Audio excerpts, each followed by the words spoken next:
সকলকে স্বাগত। এই ভিডিওতে মাধ্যমিকের জন্য একটি ইম্পর্ট্যান্ট ত্রিকোণমিতির প্রশ্ন আলোচনা করছি।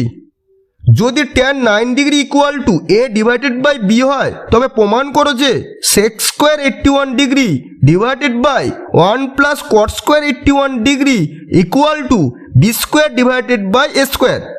উত্তরে হবে tan 9 degree equal to a divided by b,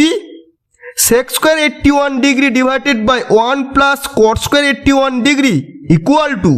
sec square 81 degree divided by 1 plus cot square 81 degree equal to cosec square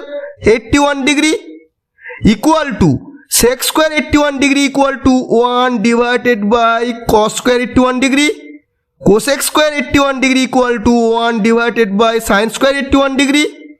equal to sin square 81 degree divided by cos square 81 degree equal to sin square 81 degree equal to sin square 90 degree minus 9 degree